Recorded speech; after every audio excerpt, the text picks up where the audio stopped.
உங்க விருப்பப்படி life partner கிடைக்கணும்னா கீழே இருக்கிற லிங்கை கிளிக் பண்ணுங்க. உடனடியா ஃப்ரீயா ரெஜிஸ்டர் பண்ணுங்க.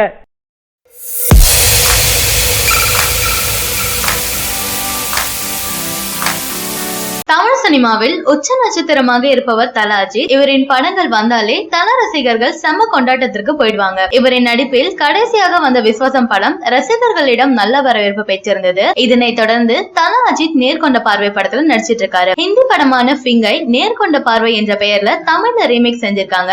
இந்த படம் பல விருதுகளை வாங்கியிருக்கு. பெண்களுக்கு எதிராக நடக்கும் கொடுமைகளை பற்றிய படம் இப்போது இருக்கும் காலகட்டத்திற்கு இந்த படம் தேவை என்பதால தல அஜித் நடிச்சிட்டு இருக்காரு. இந்த படத்தின் ஷூட்டிங் ஹைதராபாத்ல உள்ள ஸ்டுடியோல நடந்துட்டு இருக்கு.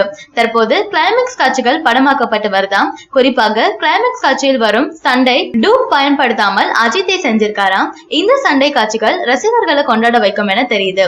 அதனால் தல அஜித் ரிஸ்க் எடுத்து செஞ்சிருக்காராம். இதற்கு முன் பல முறை அறுவை சிகிச்சை செய்து கொண்ட அஜித் இப்படி ரிஸ்க் எடுத்து நடித்து வருகிறார் என்பது குறிப்பிடத்தக்கது. இவர் எப்போதுமே ஆக்ஷன் காட்சிகளில் ரிஸ்க் எடுப்பதை தொடர்ந்து செஞ்சுட்டு வராரு. ஹிந்தியில இந்த படத்தில் சண்டை காட்சிகள் எதுவும் இல்லையாம். வினோத் தல ரசிகர்களுக்காக சேர்த்திருக்காராம். தமிழ் சினிமாவில் மிகப்பெரிய மார்க்கெட்டை வைத்திருக்கும் நடிகர் தளபதி விஜய். தளபதி இதுவரை 62 படங்கள் நடித்து முடிச்சிருக்காரு. இதில் எல்லாமே வித்தியாசமான வேடங்கள் தான். ஆனால் 63வது படத்துல ஒரு விளையாட்டின் பயிற்சியாளராக நடிக்கிறாரு. இந்த படத்திற்கான படப்பிடிப்பு சென்னையை சுற்றி பரபரப்பா நடந்துட்டு இருக்கு.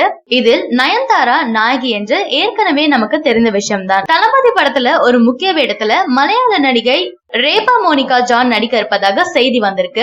இவர் இதற்கு முன் ஜெய் நடித்த ஜர்கண்டி படத்துல நடித்திருந்தது குறிப்பிடத்தக்கது. சமீபத்துல பாலிவுட் நடிகர் இந்த படத்துல நடிக்கிறார் என அதிகாரப்பூர்வ தகவலை படக்குழு அறிவிச்சிருந்தாங்க. அதனைத் தொடர்ந்து இன்னொரு நடிகை இந்த படத்தில் நடிக்க இருக்கிறதால ரசிகர்கள் செம கொண்டாட்டத்துல இருக்காங்க. ஏற்கனவே படத்தில் பல நட்சத்திர பட்டாளங்கள் இருக்காங்க. அட்லி படம் என்றாலே பிரம்மாண்டமா இருக்கும். அதே போல் பல நடிகர் நடிகைகளையும் படத்துல கமிட் செஞ்சிருக்காங்க. தளபதி 63 படத்திலும் அது போலவே எதிர்பார்ப்பை அதிகரித்துக் கொண்டே செல்கிறது.